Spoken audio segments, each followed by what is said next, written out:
how to show or hide wallpaper for always on display lock screen on the iPhone 16 series. First, let's return back to the home screen by swiping up at the bottom of the screen. And from the home screen, tap on settings. Now in the settings screen, we scroll down and tap on display and brightness. Now scroll down and then tap on always on display. Make sure you tap on always on display to turn it on. Then in the customize section, tap on show wallpaper. Tap on the toggle button to turn it off or switch it on.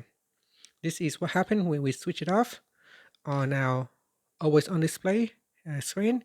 It will not show the wallpaper on the background. So it only shows on the lock screen, but not on the always on display. If we switch it on, then if I go to my always on display, now it has a dim background wallpaper.